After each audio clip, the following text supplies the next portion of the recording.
Well, joining me now is Reform's Deputy Leader making his Never Mind the Ballots debut, Richard Tice. Fantastic. Why has it been so long? I know. Harry? I mean, I think we have tried to get you on before, but I'm glad you've made it now.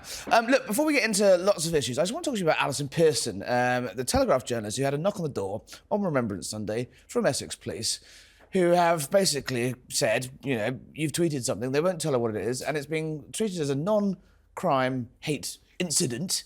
What's going on? Well, what is going on? It's actually so shocking. They won't tell her what the tweet is, who made the complaint, and the latest is it appears that they're actually treating it as a criminal incident as opposed to a non-crime incident, right, with racial undertones. And Essex Police are now sort of, they're so upset by the fact that people have complained about what they're doing, they've now lodged a complaint to Ipso.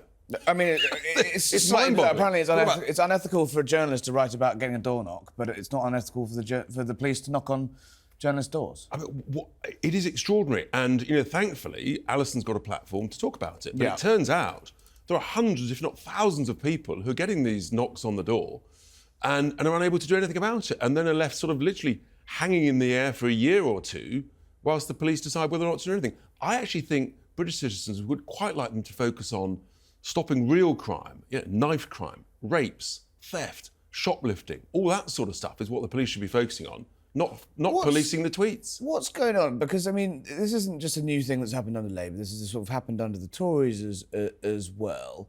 Where do you pinpoint things starting to go a little bit wrong in this country in terms of, you know, press freedom generally, and then the social media freedom? Obviously, in the summer we had the, you know, people banged up for what they said, tweeting ridiculous racist stuff. Where do you draw the line? Where do you think where's things going wrong, and how do you fix it? Well, I think how you fix it is you've got to say, what is the real harm?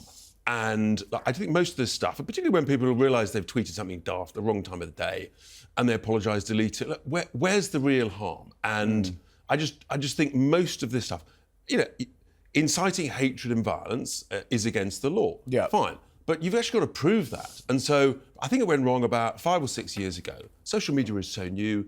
Frankly, everybody's learning, including the authorities. And it all takes way too long.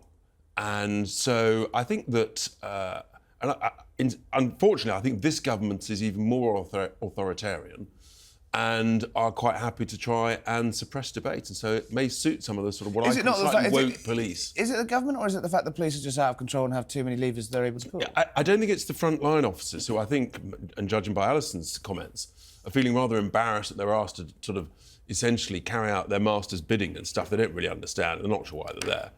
I think it's weak leadership at multiple levels of society.